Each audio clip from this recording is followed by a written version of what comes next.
서울 강남의 한 VIP 병실에서 벌어진 충격적인 반전 이야기가 온라인 커뮤니티를 뜨겁게 달구고 있습니다.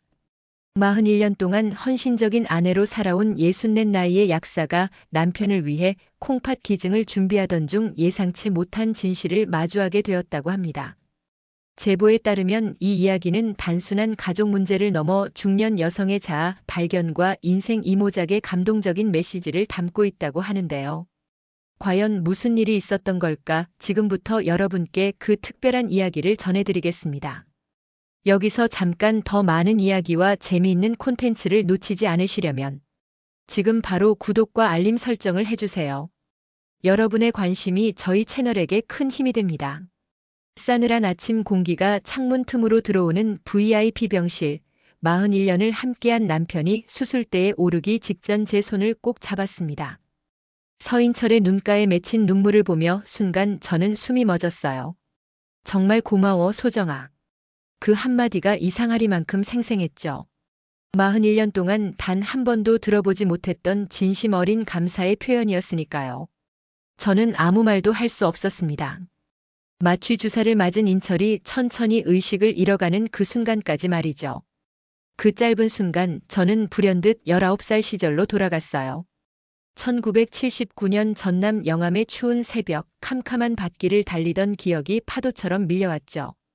동생들이 학교 갈 반찬을 챙겨주고 제 공부는 늘 마지막이었어요. 하지만 포기할 수 없었습니다. 대학에 가면 모든 게 달라질 거라고 믿었거든요.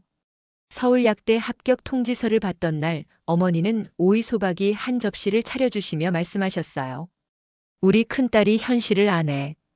그때 제가 알았던 현실은 단순했습니다. 공부 잘하면 가난에서 벗어날 수 있다는 것뿐이었죠. 하지만 진짜 현실은 곧 달라진 모습으로 다가왔어요. 시골에서 서울으로 올라가려면 돈이 필요했고 그 돈은 하늘에서 떨어지지 않았으니까요. 학비 200만 원이 당시 제게는 천문학적인 숫자였습니다.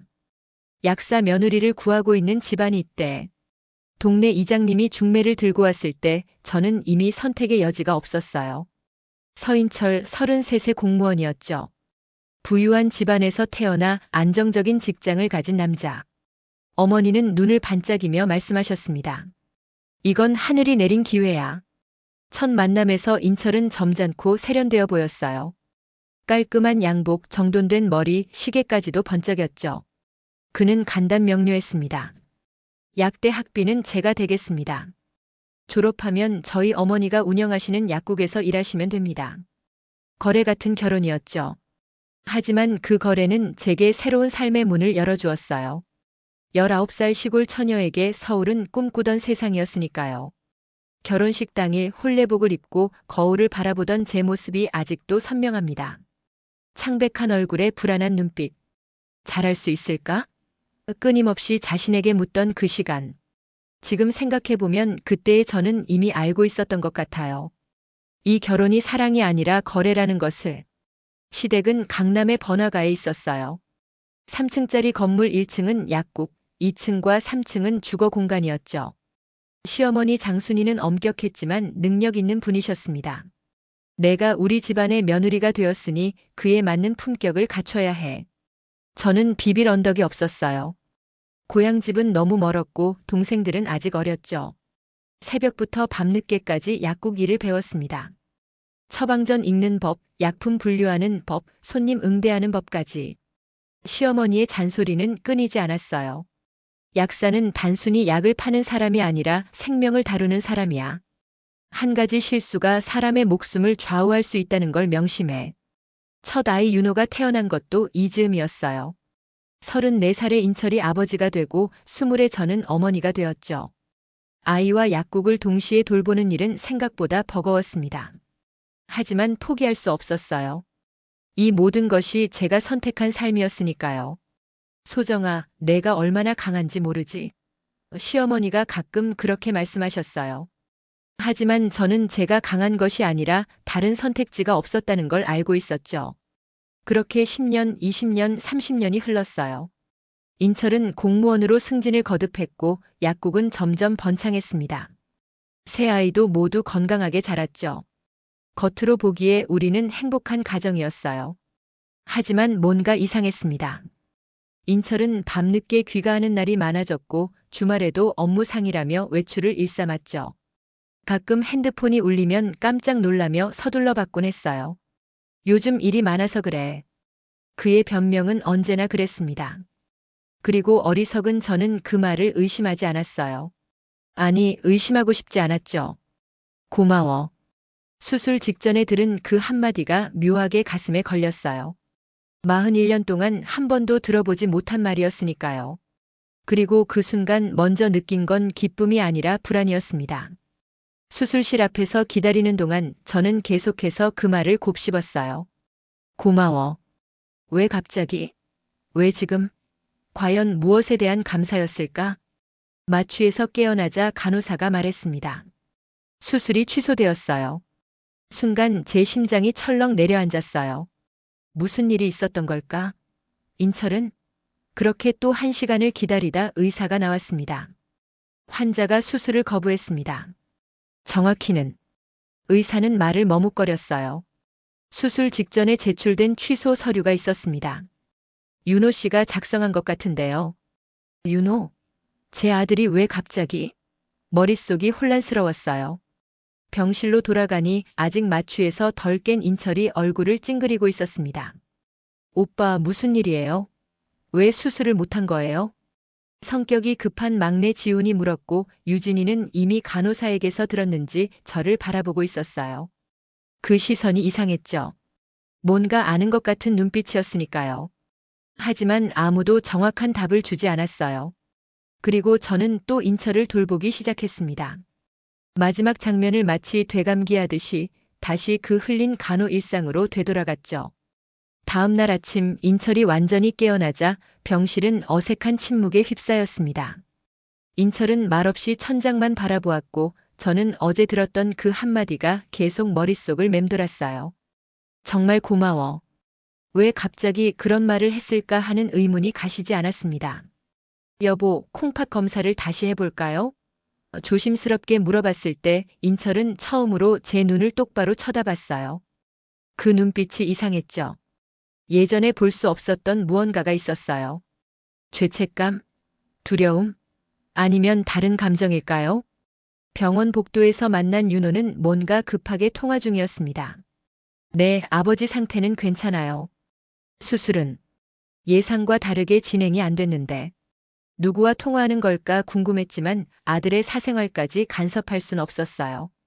그날 오후 인철이 갑자기 회복실에서 자리를 옮겨달라고 했습니다. 일반 병실로 옮기자. 이유는 간단했죠. VIP 병실은 너무 비싸. 병원비가 아무리 비싸도 이제 감당할 만했을 텐데 이상한 말이었습니다. 병실 이동 과정에서 인철의 휴대폰이 소파 틈에 끼어 있는 걸 발견했어요. 충전기에도 연결되어 있고 화면이 깜빡이고 있었죠.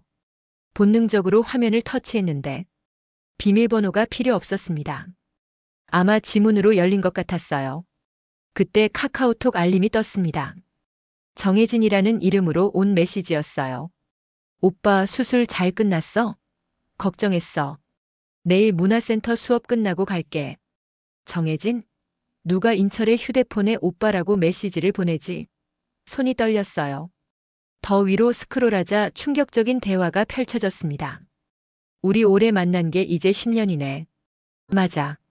처음 문화센터에서 널 만났을 때가 벌써 10년 전이구나. 그때 결혼한 지 얼마 안 됐다고 했잖아. 근데 이제까지. 미안해. 소정이한테 미안하고 너에게도. 하지만 난 더 이상 읽을 수 없었어요. 머릿속이 하얘졌죠. 41년 결혼 생활, 그 중에서 10년이 거짓이었다는 건가? 숨이 막혀오는 것 같았어요. 그 순간 간호사가 들어왔어요. 환자 이동 준비되었습니다. 저는 급히 휴대폰을 원래 자리에 놓고 침착함을 가장했습니다. 하지만 가슴은 쿵쿵거렸고 손은 떨렸어요. 이동하는 동안 인철이 말했어요. 오늘은 집에 가고 내일부터 다시 입원해서 정밀 검사를 받자. 평소 같았으면 동의했을 거예요. 하지만 이제는 다 의심스러웠죠. 혹시 그 여자를 만나려고? 여보, 정혜진이라는 사람 알아요? 저도 모르게 그 이름이 불쑥 튀어나왔어요. 인철의 얼굴이 순간 굳어졌죠. 왜 갑자기? 아니, 그냥. 약국에서 처방 전에 그 이름이 있어서. 거짓말이었어요. 하지만 다른 방법이 없었어요. 모르는 사람이야. 인철의 대답은 너무 빨랐어요. 연습이라도 한 것처럼. 집으로 돌아오는 차 안은 침묵이었습니다. 평소 같았으면 음악이라도 틀었을 텐데 그날은 둘 다 말이 없었어요. 서로의 마음을 들키고 싶지 않았던 걸까요? 그날 밤 인철이 침대에서 일어나 거실로 나갔습니다. 좀 답답해서 거실 소파에서 자겠어. 전에는 없던 일이었죠. 41년 동안 아파도 화가 나도 같은 침대에서 잤었는데 다음 날 새벽 저는 인철이 누워있는 거실로 살금살금 갔어요. 휴대폰 알람이 울리는 것 같았거든요. 그런데 인철이 통화 중이었어요. 목소리가 아주 작았지만 들을 수 있었죠. 응, 혜진아. 나 괜찮아. 내일 당신 학교 근처로 나갈게. 중요한 얘기가 있어. 아니야, 아직까지는 모르는 것 같아. 조금만 더 참자. 제 심장이 멎는 줄 알았어요. 조금만 더 참자? 무엇을? 저를 속이는 일을? 가족들을 속이는 일을? 그날 아침 인철이 출근 준비를 할 때 저도 일찍 일어났어요. 오늘 낮에 건강검진 있어요? 일부러 물어봤죠. 그냥 회사 일 좀 처리하고 올게. 그럼 점심은 외식하세요? 유진이가 갈비찜을 가져온다고 했는데. 모르겠어. 상황 봐서. 인철은 서둘러 집을 나갔어요. 마치 도망치듯이. 그날 오전 10시쯤 약국에 한적한 시간이 찾아왔어요. 직원 약사 김진주에게 오늘은 일찍 들어가도 되라고 말하고 저는 집으로 돌아왔습니다. 인철의 서재에 들어가 서류들을 뒤져봤어요. 뭔가 단서가 있을 것 같았거든요. 서랍 깊숙한 곳에서 또 다른 핸드폰을 발견했습니다. 옛날 모델이었어요. 켜니까 비밀번호가 필요했죠. 몇 번 시도해보다가 포기하려는데 인철의 생일을 입력하니 열렸어요. 메시지 함에는 정혜진과 주고받은 수많은 메시지들이 있었어요. 그 중에서 가장 충격적인 건 오빠, 우리 애 이제 중학생이 돼. 특목고 준비시켜야 하는데 과외비가 만만치 않아. 걱정 마. 이번 달 말에 돈 좀 보내줄게. 미안해. 항상 미안하고 고마워. 우리가 결혼할 수 없는 건 알아. 나도 사정이 있고 너도. 하지만 아이만큼은 제대로 키워주고 싶어. 아이? 인철에게 다른 아이가 있다는 말인가? 10년 동안 숨겨온 다른 가정이 있었다는 건가? 휴대폰을 놓고 그 자리에 주저앉았어요. 40년 넘게 살아온 제 인생이 하루 만에 엉망이 되어버렸어요. 모든 게 거짓이었나? 우리의 결혼도 가정도 사랑도? 그때 현관문이 열리는 소리가 났어요. 인철이 돌아온 거였죠. 저는 서둘러 휴대폰을 원래 자리에 놓고 거실로 나왔어요. 왜 이렇게 일찍 왔어? 인철이 물었습니다. 특별한 이유 없어요. 오늘은 왠지 일찍 집에 오고 싶었어요. 그날 저녁 식사는 고요했어요. 유진이 부쳐온 갈비찜을 앞에 두고도 젓가락이 나가지 않았죠. 인철은 자꾸 시계를 보았고 저는 계속 생각에 잠겼어요. 내일은 문화센터에 갈까? 일부러 그렇게 말해봤어요. 반응을 보고 싶었거든요. 문화센터? 갑자기? 인철의 목소리가 살짝 떨렸어요. 왜요? 안 돼요? 요즘 너무 집에만 있는 것 같아서. 아니, 그럼. 좋지. 담담하게 말했지만 저는 알 수 있었어요. 저의 일거수일투족을 체크하려 한다는 걸. 그날 밤 저는 인철이 자러 가는 시간을 일부러 늦췄어요. 컴퓨터로 정혜진이라는 이름을 검색해봤죠. 평범한 이름이라 수백 명이 나왔지만 그 중에서 문화센터 서예 강사라는 프로필이 눈에 띄었어요. 사진을 보니 깔끔하고 지적으로 보이는 40대 초반의 여성이었습니다. 검은색 한복을 입고 붓을 든 모습이 우아했어요. 이 사람일까? 10년 동안 제 남편을 빼앗아간 여자가? 일주일이 지난 아침 저는 문화센터 가는 인철의 뒤를 조심스럽게 따라갔습니다. 41년 동안 남편을 미행한 적은 단 한 번도 없었죠. 하지만 진실을 알아야 했어요. 제가 믿고 살아온 모든 게 허상일 수 있다는 생각이 견딜 수 없었거든요. 문화센터 로비에서 저는 작은 카페 테이블에 앉아 신문을 폈어요. 인철은 3층 서예교실로 올라갔더라고요. 금요일 오전 10시 반 초급 서예반이라는 안내판이 보였습니다. 5분 뒤 젊은 여자가 계단을 올라왔어요. 한복은 아니었지만 인터넷에서 본 얼굴이었죠. 정혜진 맞았어요. 그녀는 제 테이블 옆을 지나가며 은은한 향수 냄새를 남겼습니다. 우아하고 세련된 향기였어요. 서예 수업이 끝나기 30분 전 사람들이 하나둘 내려오기 시작했어요. 하지만 인철과 정혜진은 보이지 않았죠. 제 심장이 쫄깃쫄깃 바뀌었어요. 두 사람이 혼자 남아있다는 건가? 5분 후 인철과 정혜진이 나란히 내려왔습니다. 그들은 로비에서도 계속 이야기를 나눴어요. 정혜진이 웃으며 인철의 팔을 살짝 쳤죠. 편안하고 친밀한 모습이었어요. 그럼 내일 봐요, 재우 선생님. 정혜진이 말하며 손짓했어요. 재우, 인철의 영어 이름이었습니다. 공식적으로는 모르는 사이인데. 인철이 문화센터를 나가자 저도 서둘러 자리를 뜬 뒤 택시를 잡았어요. 목동 아파트 단지 앞까지요. 정혜진이 그쪽으로 걸어가는 걸 봤거든요.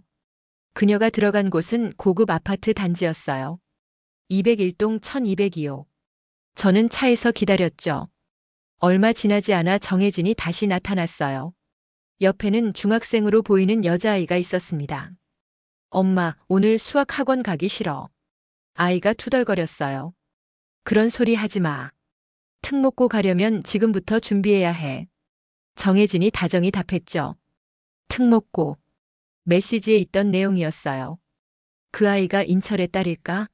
제 가슴이 찢어질 것 같았어요. 우리 새 아이들을 힘들게 키우는 동안 인철은 다른 가정을 돌보고 있었던 걸까?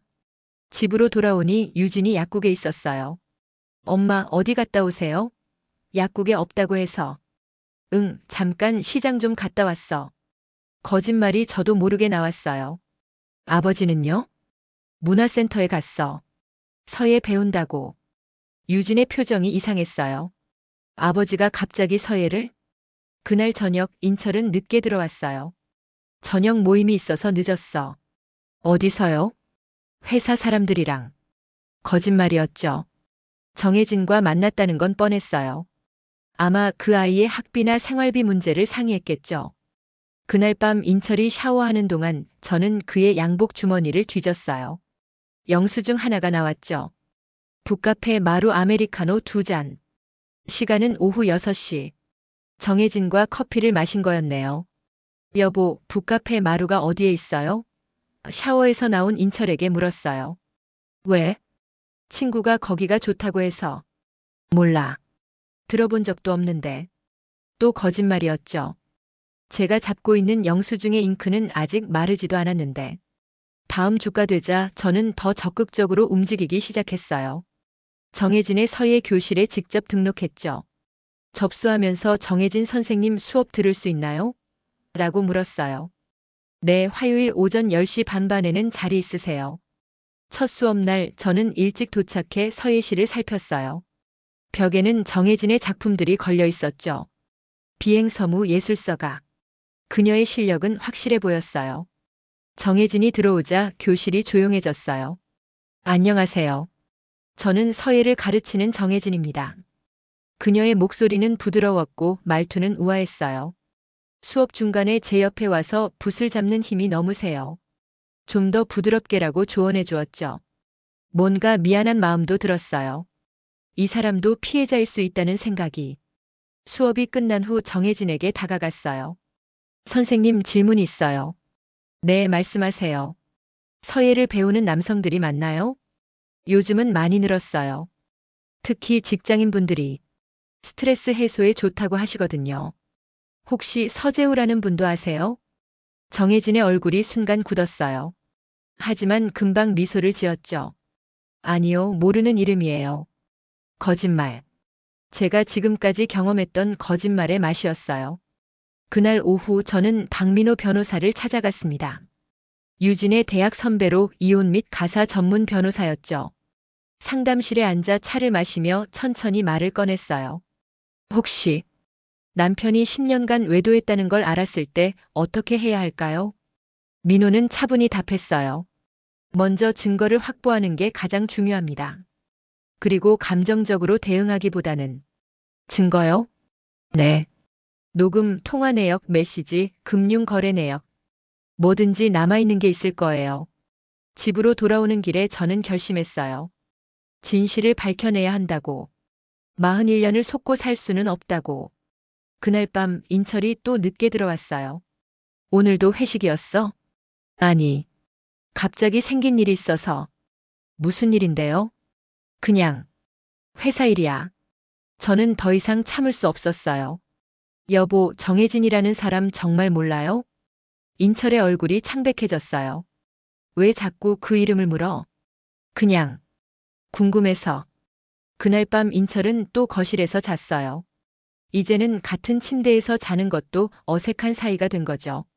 41년의 결혼 생활이 이렇게 서서히 금이 가고 있었어요. 그로부터 3일 뒤 운명적인 순간이 찾아왔습니다. 인철이 급한 회의 때문에 새벽 5시에 출근한다고 했어요. 저는 일부러 아침 6시에 일어나 거실로 나왔죠. 인철이 급하게 나가며 놓고 간 휴대폰을 발견했어요. 찾으러 올 때까지 기다려볼까? 잠깐 고민했지만 이건 기회였어요. 지문으로 열린 화면에서 정혜진과의 최근 메시지를 확인했습니다. 내일 오후 2시에 강남역 스타벅스에서 만나자. 중요한 얘기가 있어. 응. 대체 무슨 얘긴데? 얘기는 직접 하자. 소정이가 요즘 의심하기 시작하는 것 같아. 심장이 쿵쾅거렸어요. 저를 의심한다는 걸 알고 있었군요. 그렇다면 제가 서예 교실에 들어간 것도 알고 있을지도. 그날 오후 1시 40분, 저는 강남역 스타벅스 근처에 있었어요. 창가 자리에 앉아 커피를 마시며 기다렸죠. 정혜진이 먼저 도착했고 10분 후 인철이 왔어요. 두 사람은 구석 자리에 앉았어요. 저는 반대편에서 스마트폰 녹음 앱을 켰습니다. 잘 들리지는 않았지만 몇 마디는 분명히 들렸어요. 시장에는 다음 달에 인사 발표가 있을 거야. 승진하면 퇴직금이 더 늘어나니까. 정말 그럴 거야? 소정이하고 이혼하고 우리랑. 그때까지만 조금 참아줘. 이번에 진짜 마지막이야. 전기가 온몸을 타고 흘렀어요. 처음으로 인철의 진짜 계획을 알게 된 순간이었죠. 승진하고 퇴직하고 저와 이혼한 뒤 정혜진과 재혼하려는 계획이었나 봐요. 집으로 돌아오자 인철이 제게 물었어요. 내 휴대폰 못 봤어? 응? 모르는데. 아침에 서둘러 나가서. 회사에 없는 걸 보니 집에 놓고 간 것 같은데. 저는 알면서도 모른 척 했어요. 차 안에 있을 수도 있잖아. 인철은 불안한 표정으로 집 안 곳곳을 찾아다녔어요. 휴대폰 찾는 게 그렇게 급한 걸 보니. 그날 저녁 인철이 다시 문화센터에 간다고 했어요. 오늘은 늦을 수도 있어. 저녁은 먼저 먹어. 이번에는 따라가지 않았어요. 대신 제가 해야 할 일을 생각했죠. 민호 변호사가 말한 증거들을 모아야 했어요. 다음 날 아침 윤호가 집에 들렀어요. 엄마 아버지 몸은 괜찮으셔? 병원에서 수술을 못했다던데. 응, 재검사 받기로 했어. 그런데 한참을 망설이다가 아들에게 물었어요. 윤호야, 아버지가 요즘 이상하지 않니? 윤호가 뭔가 알고 있다는 표정이었어요. 엄마도 눈치채셨구나. 뭘? 아버지가 저한테 상의한 게 있어요. 퇴직 후 재혼에 대해서. 머리가 띵했어요. 아들에게까지 이혼 의사를 밝혔다니. 언제부터 알고 있었어? 몇 달 전에요. 처음에는 농담인 줄 알았어요. 근데 진짜였나 봐요. 윤호의 얼굴에는 죄책감이 서려 있었어요. 죄송해요, 엄마. 제가 말씀드렸어야 했는데. 괜찮아. 넌 잘못 없어. 그날 오후 저는 결정했어요. 더 이상 참을 수 없었어요. 인철이 출근하고 나자 그의 서재를 다시 뒤졌죠. 이번에는 서둘지 않고 꼼꼼히 살펴봤어요. 서랍 밑바닥에서 작은 수첩을 발견했어요. 거기에는 매달 정혜진에게 보낸 돈이 적혀 있었죠. 100만 원에서 300만 원까지. 10년간의 기록이었어요. 또 다른 서랍에서는 이혼 관련 서적들도 나왔습니다. 원만한 이혼을 위한 가이드, 재산 분할의 모든 것. 그때부터 인철은 철저히 계산하고 준비하고 있었던 거죠. 제일 충격적인 건 정혜진의 딸 사진이었어요. 초등학교 운동회 사진에서 인철이 아이와 나란히 서 있는 모습을 봤을 때 눈물이 쏟아졌어요. 제가 몰랐던 10년 동안의 이중 생활이 그 사진 속에 다 담겨 있었어요. 그날 인철이 퇴근하자 저는 단도직입적으로 물었어요. 여보, 정혜진과 몇 년째 만나고 있어요? 인철의 얼굴이 하얘졌어요. 뭘 알아낸 거야? 10년이죠? 그 여자 딸도 있고, 매달 생활비도 보내고. 어떻게 알았냐고요? 41년을 같이 산 아내를 그렇게 쉽게 속일 수 있다고 생각했나요? 인철은 한동안 아무 말도 못했어요. 그러다가 천천히 입을 열었죠. 미안해. 정말 미안해. 하지만 뭐요? 왜 21년 동안이나 속였어요? 처음에는 실수였어. 하지만 아이가 생기고 나서 책임져야 할 것 같았어. 책임? 그럼 저한테는 책임이 없었나요? 아니면 더 큰 책임이 있었나요? 대화는 점점 격해졌어요.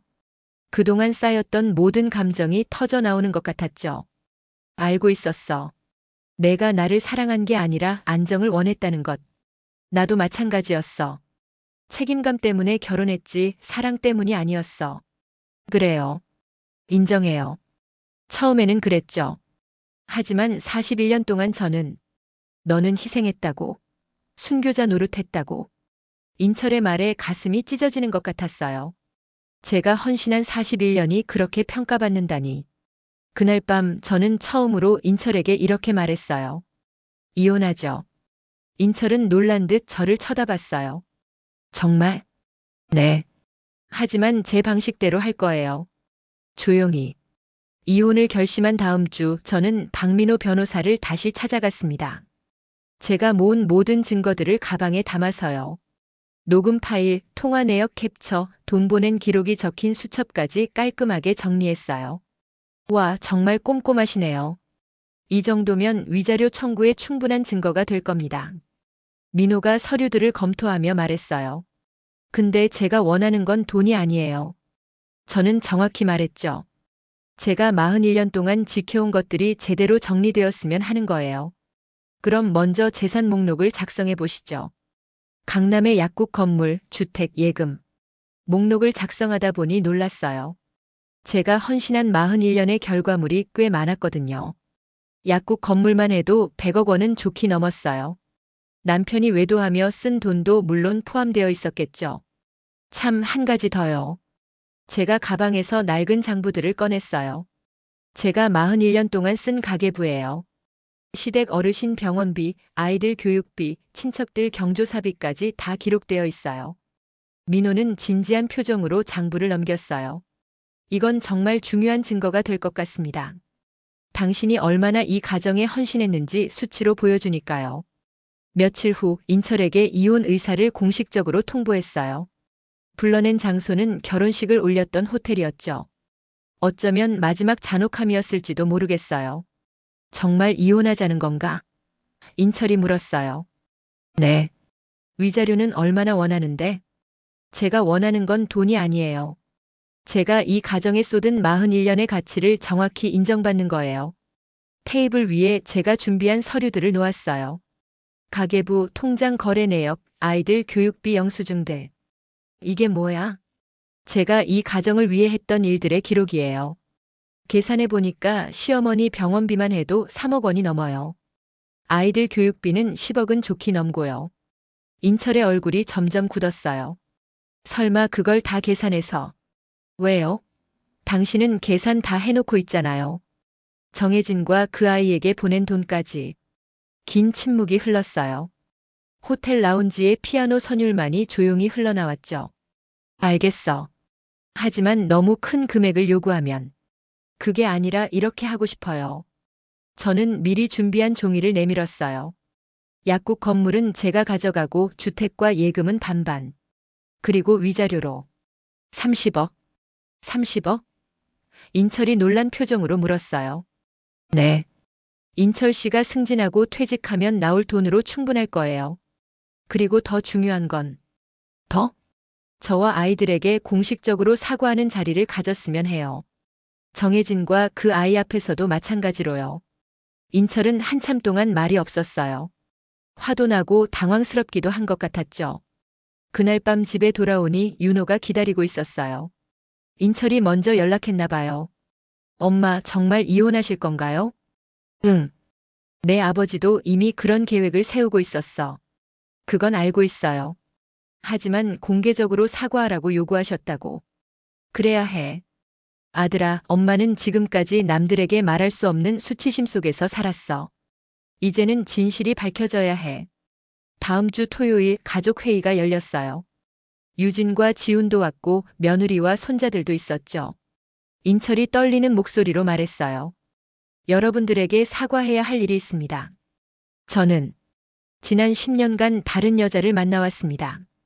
방안이 순식간에 얼어붙었어요. 유진이 말이 안 된다는 듯 고개를 흔들었고 지훈은 얼굴이 빨개졌죠. 엄마, 모든 걸 알고 계셨어요? 유진이 묻자 저는 고개를 끄덕였어요. 최근에 알게 됐어. 그래서 너희들에게도 알려야 한다고 생각했어. 인철은 무릎을 꿇고 제게 사과했어요. 미안해. 정말 미안해. 하지만 저는 아무 감정도 느낄 수 없었어요. 너무 늦은 사과였으니까요. 다음 주 또 다른 자리가 마련되었어요. 정혜진과 그 아이도 포함된 자리였죠. 서로 다른 원인 제공자라고 말할 수 있는 자리였지만 진실은 밝혀져야 했어요. 엄마가 모르는 걸로 알았어. 13세 소녀가 저를 보며 말했어요. 그녀의 눈에는 죄책감과 혼란이 서려 있었죠. 내가 잘못한 건 아니야. 저는 그 아이에게 말했어요. 어른들이 만든 상황이니까. 정혜진은 고개를 숙인 채 아무 말도 하지 않았어요. 인철도 마찬가지였죠. 두 사람은 서로를 바라보지도 못했어요. 그 자리에서 이혼 합의서가 정식으로 작성되었어요. 제가 요구한 대로 위자료와 재산 분할 조건이 들어갔고 마지막에는 이런 문구가 추가되었습니다. 한소정은 41년간 헌신적인 아내이자 어머니였으며 이 가정의 기둥 역할을 충실히 해왔음을 인정한다. 합의서에 서명하면서 이상하게 후회나 아쉬움은 들지 않았어요. 오히려 어깨가 가벼워지는 것 같았죠. 마치 긴 짐을 내려놓는 기분이었어요. 그날 저녁 혼자 집에 남아 차를 마시며 생각했어요. 지금 제 나이는 64. 아직 늦지 않았어요. 이제부터는 제가 원하는 삶을 살 수 있을 것 같았죠. 이혼 합의서에 서명한 지 일주일이 지났어요. 아직 법적 절차는 진행 중이었지만 제 마음속에서는 이미 새로운 삶이 시작되고 있었죠. 지난 41년 동안 단 한 번도 해보지 못했던 것들이 머릿속에 떠올랐어요. 엄마, 요즘 왜 이렇게 밝으세요? 유진이 저녁을 먹으며 물었어요. 응? 밝아? 네. 오히려 요즘이 더. 예전에 비해서. 그랬나 봐요. 제 마음속에 무거운 짐이 사라지니 자연스럽게 밝아졌나 봐요. 사실 마지막으로 제가 진정으로 웃었던 게 언제였는지도 기억나지 않더라고요. 다음 주 화요일 저는 특별한 결정을 내렸어요. 약국 운영을 후배 약사에게 맡기기로 한 거죠. 41년 동안 하루도 빠짐없이 나갔던 약국에서 벗어나는 일이었어요. 김 박사님, 제 약국을 맡아주실 수 있으신가요? 정말요? 하지만 갑자기 이제 제가 쉴 나이가 된 것 같아요. 물론 당장은 오시기 힘드시죠? 아니요. 제가 지금 다니는 약국이 다음 달 말에 문을 닫기로 했어서 오히려 저에게 좋은 기회예요. 이틀 후 계약을 마치고 거리를 걷는데 요가 학원 간판이 눈에 띄었어요. 행복한 요가로 인생 이모작. 문득 발길이 이끌렸죠. 안녕하세요. 혹시 초보자도 가능할까요? 입구에서 물었더니 한 40대 여성이 활짝 웃으며 대답했어요. 당연하죠. 요가는 나이나 경력이 중요한 게 아니에요. 중요한 건 새로운 시작을 하려는 마음이죠. 첫 요가 수업은 생각보다 어려웠어요. 41년 동안 앞으로만 구부러졌던 허리가 뒤로는 잘 펴지지 않더라고요. 하지만 오랜만에 내 몸과 마주하는 시간이 즐거웠어요. 호흡에 집중하세요. 들이쉬면서 에너지를 받아들이고 내쉬면서 긴장을 풀어주세요. 선생님의 목소리에 맞춰 호흡하면서 문득 깨달았어요. 제가 언제부터인가 제대로 숨도 쉬지 못하고 살았다는 걸. 한 달이 지나자 변화가 느껴졌어요. 아침에 일어나는 게 가벼워졌고 몸이 유연해지는 걸 느꼈죠. 무엇보다 마음이 편안해졌어요. 어느 날 요가 수업 후 선생님이 제게 다가왔어요. 선생님, 요즘 정말 밝아지셨어요. 정말요? 처음 오셨을 때는 뭔가 짐을 한가득 짊어진 느낌이었는데 지금은 그 짐을 하나하나 내려놓고 계신 것 같아요. 그 말을 듣고 눈물이 났어요. 감동의 눈물이었죠. 누군가가 제 변화를 알아차려줬다는 게 고마웠어요. 그 주말 유진과 쇼핑을 갔어요. 엄마, 새 옷 사고 싶으시다고요? 응. 이제 약사 가운이 아닌 다른 옷들을 입어보고 싶어. 백화점에서 화사한 블라우스를 고르는데 판매원이 말했어요. 어머님, 이 색깔이 정말 잘 어울리세요. 거울을 보니 낯선 제 모습이 있었어요. 41년 동안 보지 못했던 화사하고 밝은 저였죠. 엄마, 정말 젊어지셨어요. 유진이 정말 놀란 표정으로 말했어요. 변화는 옷차림뿐이 아니었어요. 새로운 사람들도 만나기 시작했죠. 요가 클래스에서 만난 언니들과 점심 모임도 하고 대학 동창들과도 다시 연락을 하기 시작했어요. 소정아, 정말 오랜만이다. 대학 시절 룸메이트였던 영희가 카페에서 반가워했어요. 미안해. 그동안 연락도 제대로 못하고. 무슨 소리야? 다들 바쁘게 사는걸. 그런데 요즘 어떻게 지내? 영희에게는 이혼 이야기를 털어놓을 수 있었어요. 오랜 친구였으니까요. 와, 정말 힘들었겠다. 그래도 이제 자유롭게 살 수 있겠네. 응. 조금씩 제 삶을 찾아가는 것 같아. 그날 밤 컴퓨터 앞에 앉아 새로운 꿈을 적어보았어요. 41년 동안 꿈꿔본 적 없는 것들이었죠. 유럽 여행하기, 요가 강사 자격증 취득, 작은 약초 정원 만들기, 자서전 써보기, 꿈이 아닌 실현 가능한 계획들이었어요. 지금의 저에게는 그로부터 석 달이 지난 즈음 저는 본격적으로 새로운 삶을 시작하기로 마음먹었습니다. 법적 이혼 절차도 마무리되었고 가장 중요한 건 제 마음도 준비가 된 거였죠. 엄마, 정말 유럽에 가실 거예요? 지훈이 불안한 얼굴로 물었어요. 왜? 안 될까? 그게 아니라 혼자 가기에는 너무 멀고. 제가 웃으며 말했죠. 혼자 갈 때와 셋이랑 갈 때 어떤 게 더 외로워 보여? 지훈은 잠깐 고민하더니 이해했다는 표정으로 고개를 끄덕였어요. 여행사에서 요구사항을 제시했을 때 직원의 표정이 인상적이었습니다. 64 혼자서 배낭여행이요? 네, 자유여행으로요. 저희는 액티브 시니어 프로그램이 있긴 한데. 괜찮아요. 젊은 사람들이랑 섞여 다니고 싶어요. 결국 30대 초중반 위주로 구성된 소규모 투어 그룹에 합류하게 되었어요. 총 10명의 그룹이었죠. 출발 전날 밤 윤호가 짐 챙기는 걸 도와주었어요. 엄마, 약은 챙겼어요? 고맙구나. 하지만 걱정 마. 엄마 약사야. 그 말에 윤호가 웃었어요. 아주 오랜만에 들어보는 밝은 웃음이었죠. 인천공항에서 그룹을 만났을 때 처음에는 시선이 집중되더라고요. 하지만 투어 리더인 재혁이 자연스럽게 분위기를 풀어줬어요. 여러분 만나서 반가워요. 이번 여행이 다들 특별한 이유로 떠나시는 것 같네요. 파리에 도착한 첫날 호텔방에 혼자 있자 문득 두려움이 밀려왔어요. 내가 정말 이러고 있어도 되나? 하지만 창밖으로 보이는 파리의 밤 풍경은 그 두려움을 금세 씻어주었죠. 다음 날부터 본격적인 여행이 시작되었어요. 루브르 박물관에서 모나리자를 보고 에펠탑에서 내려다보는 파리의 전경에 감탄했죠. 하지만 가장 인상 깊었던 건 센강가의 작은 카페에서 마신 커피였어요. 언니, 커피 좋아하세요? 그 같은 그룹의 지영이가 물었어요. 응, 하지만 이렇게 천천히 마셔본 건 오랜만이야. 저도요. 한국에서는 항상 서둘러 마셨거든요. 아, 그래요. 시간을 즐긴다는 게 이런 거구나 싶었어요. 41년 동안 저는 달력에 쫓기며 살았어요. 오늘이 무슨 요일인지, 무슨 경조사가 있는지, 누구한테 전화해야 하는지. 끊임없는 체크리스트 속에서 살았죠. 언니, 프랑스어 배우신 적 있어요? 재혁이 물었어요. 아니, 전혀. 그럼 프랑스 사람들이랑 어떻게 대화하세요? 진짜 대화는 말이 없어도 되는 것 같아. 그들은 제 말에 공감하며 웃었어요. 그렇게 저는 자연스럽게 그룹에 스며들었죠. 남프랑스로 여행을 이어가면서 제게 특별한 체험들이 기다리고 있었어요. 승마는 그중 하나였죠.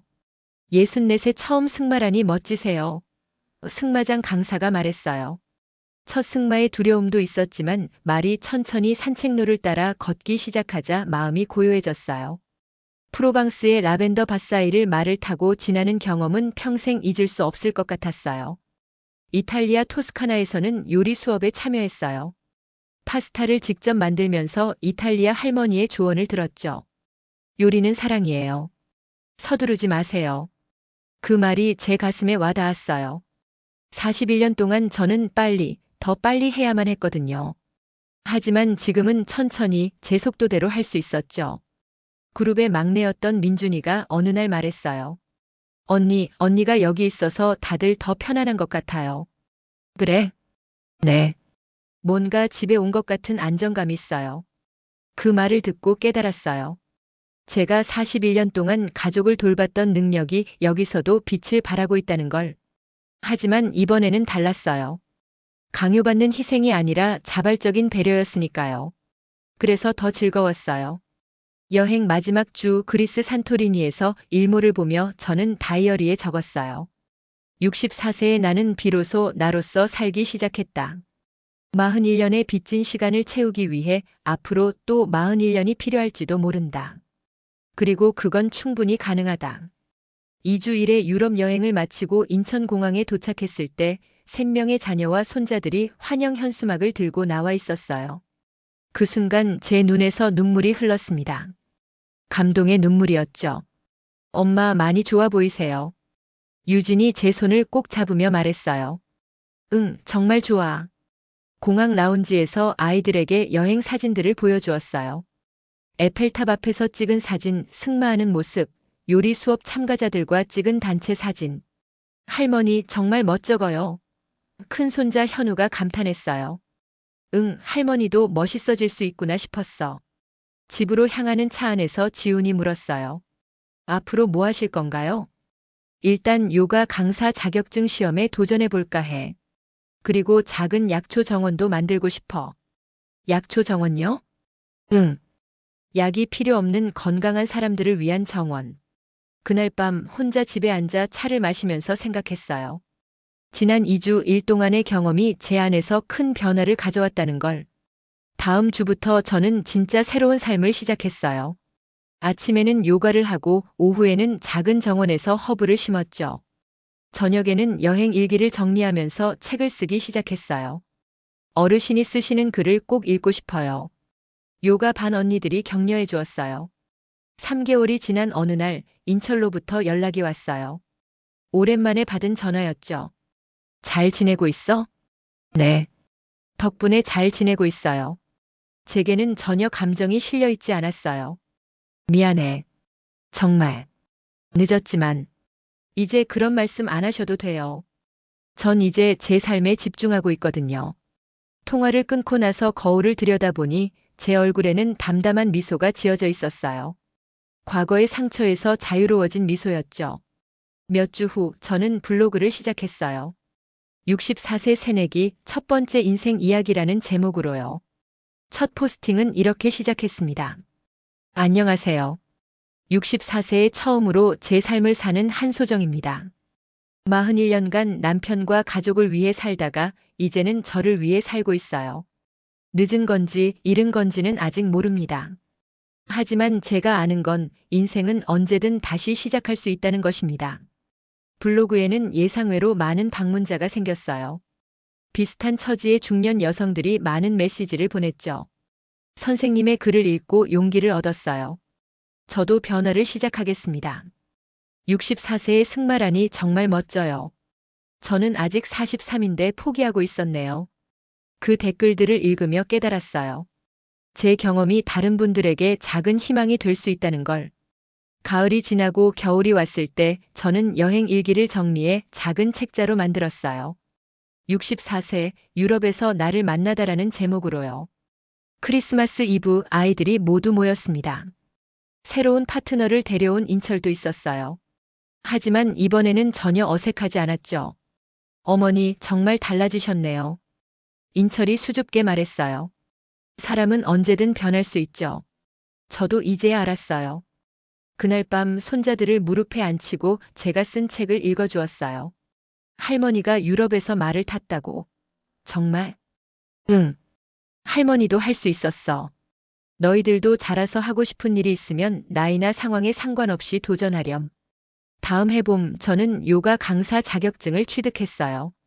그리고 작은 요가 스튜디오를 열었죠. 다시 시작하는 요가라는 이름으로요. 첫 수업에 온 학생이 지영이었어요. 유럽 여행에서 만났던 친구였죠. 언니, 다시 만났네요. 응, 반가워. 그런데 여기서 다시 만날 줄은. 수업을 시작하며 제가 말했어요. 요가는 단순히 몸을 움직이는 게 아니라 자신을 다시 찾아가는 과정이에요. 저도 64세에 처음 시작했어요. 그리고 이제 여러분과 함께 할 수 있게 되었죠. 그날 저녁 일기에 적었습니다. 오늘 첫 요가 수업을 진행했다. 41년 동안 다른 사람을 돌봤던 내가 이제는 사람들이 자신을 돌보도록 돕고 있다. 이것도 의미 있는 일이다. 아니, 어쩌면 진정한 돌봄은 이런 것인지도 모른다. 자기 자신을 사랑하도록 도와주는 것. 65살이 된 어느 날 저는 서랍에서 41년 전 결혼식 사진을 꺼내 보았어요. 그때의 제가 지금의 저를 상상이나 할 수 있었을까요? 미안해. 그땐 내가 이렇게 행복해질 수 있다는 걸 몰랐어. 사진 속의 젊은 제게 말했습니다. 창밖에는 제가 정성껏 가꾼 약초 정원이 보였어요. 라벤더가 꽃을 피우고 민트가 향기를 풍기고 있었죠. 유럽에서 가져온 씨앗들이 한국 땅에서도 잘 자라주었어요. 지금도 늦지 않았어요. 요가 수업이 끝난 후 한 학생이 말했어요. 선생님을 보면 용기가 나요. 고맙구나. 인생은 정말 신기해. 언제 어떤 반전이 있을지 모르니까. 마지막 일기를 적으며 소정은 웃었어요. 41년의 빚을 갚으려면 또 41년이 걸릴지도 모른다. 하지만 상관없다. 이제 나는 나를 위해 시간을 쓰고 있으니까.